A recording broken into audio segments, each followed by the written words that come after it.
In this episode, I plan to talk about managing across cultures. In today's world, it's not only diplomats. People in many walks of life have to deal with foreign nationals, with foreign countries, and have to work across cultures. International business is one major example. How should we manage intercultural communication? How should we handle relationships with people who belong to cultures, ways of thinking which are very different from ours? Well, one key element is to understand that our culture is perceived by others in different ways. For example, we cannot begin to examine foreign cultures until we first understand our own. Now, we may say that's easy. I know my country, I know my culture. But we have to also understand our culture from the perspective of a foreigner, of an outsider. How does that person view us? So there has to be an attempt at objective understanding of our own culture. Let me now make my typical usual 3 points, and I'll first talk of culture theory. There are a number of experts, anthropologists, who have examined culture and cultural attributes, cultural characteristics. One of the leading among them is Gert Hofstede, a Dutchman, who came out with 5 distinct criteria to judge the attributes of different cultures, the profile, the characteristics of different cultures. One of them is power distance. What is the degree of equality in a country or inequality? Another was, how does that culture handle uncertainty? That's a very interesting point. In some societies, India is an example, Italy, the Arab world would be other examples. People shrug their shoulders and say, okay, power has gone out, not a big deal, we'll manage. Or if somebody who had an appointment with you is delayed by 2 hours or 4 hours, we take it in our stride. A German would get very upset if somebody does not keep an appointment, even if that visitor is coming to meet him in his own office. And if the visitor turns up, say, 10 minutes late, he may not say anything, but he will tell himself, if this person cannot even maintain the schedule for an appointment, is he really going, or is she going to be really reliable when it comes to business dealings? That is the way in which he or she looks at time, for example. Other key elements are, is the culture more individualistic or collective? And that's a very interesting attribute. And we can go into this in detail, maybe on another point. Another element is whether the culture exhibits more of male or female characteristics. This is a little controversial. Some will agree with this approach and some will say it's not a valid point. It's a matter of one's own personal judgment and preference. Yet another attribute in cultures is how they handle gratification. Do they want instant results, instant success, or are they willing to wait? That is to say, how do they manage, how do they approach the outcomes of an event? Instant results versus delayed results. Yet another attribute is, how do they deal with investment in issues, in matters that may take time to develop. That is to say, are they willing to give up today's pleasures for the sake of tomorrow's success? One clear example is the extent to which a family will invest in their children's education. In Asia, for example, in much of Africa as well, it's quite normal for a family to make big sacrifices for the sake of their daughters' or sons' education. In Western society, particularly North America, it is now quite typical to tell a grown-up youth, a girl or a boy, that look, we've looked after you through high school, you are now in college, you are expected to earn your way. Another approach to culture is offered by Richard Lewis. Richard Lewis categorizes cultures into three broad groups: what he calls the linear actives, the multi-actives, and the reactives. I don't particularly like this phrase, reactives. Japan is considered to be an example of a reactive culture. I think that very phrase implies a value judgment. I would much rather call the Japanese culture an autonomous culture. It really does not depend on external inputs, and they don't see themselves through the eyes of others. They are quite happy to be what they are. But let's look at the linear actives and the multi-actives. North Europeans, the Scandinavians, Germans, the Dutch, the Danes, the Belgians are seen to be examples of the linear actives. Rigid sense of time, sense of principle. They will not accept a favor because accepting a favor is considered to be improper. And of course, giving a favor is out of question because they would go by rules. The Italians, for example, in Southern Europe, have a completely different approach. They are relaxed. They don't really care very much about timeliness for appointments. And they are perfectly happy to deal with multiple issues at the same time. Now, these are typical characteristics of multi-actives. Those that can juggle with a schedule that has 3-4 things going at the same time. That's very typical of South Asia, of much of Asia in fact, and it is typical of the Arab world. I think Richard Lewis perhaps did not go very deep into analyzing African cultures or even Arab cultures beyond a few generalities. When it comes to analysis of Chinese cultures, we don't really see very many good examples of analysis, because China, like Singapore, like some other parts of Southeast Asia, are considered to be Confucian societies. Confucian values, respect for elders, treating the head of a family, treating the head of state as the pater familias, the father of the entire community, nation. They tend to respect rules, and they tend to be somewhat collectivist in their approach.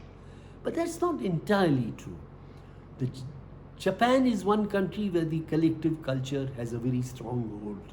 But in China, for example, there are also strong elements of individualism.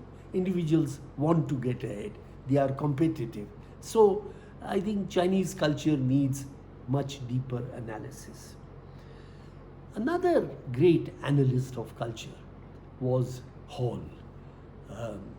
Hall's approach is interesting in the sense that he gives us the notion of time management. Cultures that are monochromic and polychromic. Cultures that see time as a continuum, these are polychromic societies. Those that see time as simply a straight line, those are the monochromic. And then there is one, he also talks of proxemics. That is, how close do people stand next to each other when they are together, say, at a cocktail party. And he makes the observation that the Latin Americans stand much, much closer than Europeans. That's interesting, but not terribly exciting. Much more interesting is a point he makes that distinguishes societies between those that are high context cultures and low context cultures. Now this needs some explanation. High context means that you look at issues in a larger frame. You don't simply take one issue and say, oh, these are the rules, we must apply them because that is the way it is done. That would be a low context society. A high context society would say, hey, all right, this person didn't give a truthful statement, but let's look at the situation. Was he under stress? Was she facing some special problem at work? So a high context society tends to look at the issues around a particular development, whereas a low context society does everything literally. Example, you can't expect a Dane or a Dutchman to interpret what you tell him. That person will essentially listen to what you have said and say, okay, that's what he means. In Japan, for example, the formal comment that you get means very little in many situations. If you are making a business proposal to a Japanese partner and he says, that's interesting, what he's really telling you is that I have no interest in this at all. It's a no deal situation. He says interesting because he wants to save your face and his face. So the notion of face, the notion of maintaining one's dignity is rather important typically to Asian societies. And it is not a matter of any real concern in, say, a North European situation. Now let me take my second big point, which is practice. How do we practice intercultural issues? Well, one very simple rule is don't go by what you read in theory, because within countries there are variations. Within the same country there will be 5, 8, 10 different subcultures, and you really need to understand all of them. And every person in that society will not exhibit exactly the same characteristics that you might have read in a book, for example, or heard in a lecture. So, listen to the so-called typical characteristics, but use them only as a rough kind of guide. Also, understand that there are societies in which communication is verbal. People mean what they say and they say what they mean.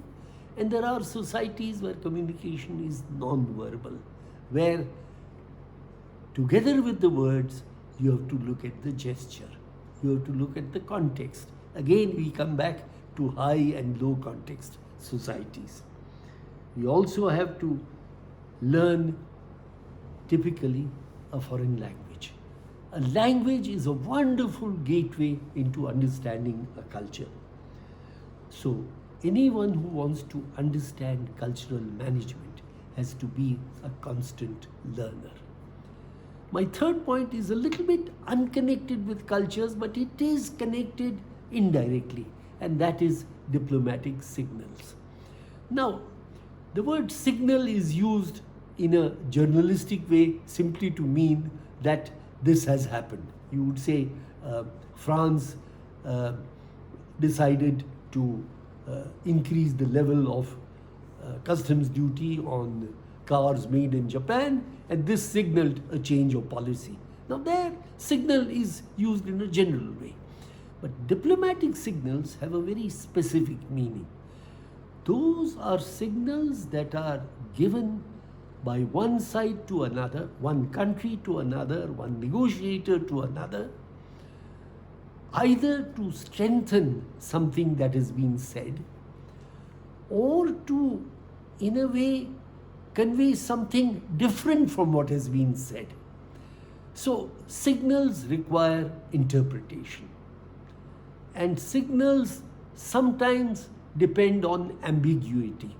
That is, you want to let the other person remain in a little bit of doubt whether you really meant it or not. I'll give you an example. At an important negotiation between Egypt and Israel, when the two countries had started their process of dialogue, the Egyptian president turned up wearing a tie that vaguely conveyed the image of a swastika. Now, swastika, you would remember, I hope, that swastika is actually an ancient, auspicious religious symbol in India. But the Nazi regime usurped that and converted that into a signal of their Third Reich and the terror unleashed by the Nazis on their own people and on much of the world. So, for an Israeli, that kind of a tie was considered to be offensive. But it wasn't clear whether it was really signaling something or whether they were overinterpreting it. And I don't think anybody ever really found out. A different example. Around 1970, end of 1970, when the Vietnam War was kind of winding down and it seemed that the big conflict in Southeast Asia was moving towards a settlement, China decided that in the context of its struggle with Moscow, its ideological and basically power struggle with Moscow, it wanted to reopen communications with the US. So Mao Zedong invited his old friend Edgar Snow, who had written the book Red Star Over China, published in 1937, I think, which introduced the Chinese communists to the world at large. And on the 1st of May 1971, very unusually, Edgar Snow was shown on the Tiananmen rostrum standing next to Chairman Mao. And they were old friends. China wanted to convey a signal to the United States that it was open to discussion directly with the US. Nobody in the US picked up that signal. They said, oh, Edgar Snow is an old fellow traveler of the communists, and the Chinese have simply invited an old friend. And actually, China had to then use the ongoing mechanism of the ambassadors of the two countries who met in Warsaw periodically to exchange views, and that was a very interesting communications channel, a bilateral diplomatic channel between the two adversaries. They used that channel to tell the Americans directly that we would welcome a visit to China by a high representative of your country.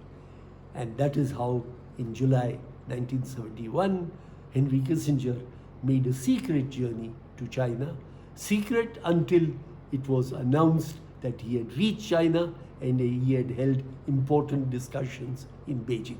And that sent shockwaves around the world, because nobody had expected that event. That's an example of a diplomatic signal that was initially missed. So I come back to the broad question of managing cultures, handling diplomatic signals. All this involves understanding your experiences and collecting these experiences to build up your institutional memory. In a good foreign ministry, this is done by collecting incidents, putting them together, putting them in an electronic database, and to build up one's own archives of intercultural behavior and diplomatic signals. This is a part of knowledge management. Thank you very much. Goodbye.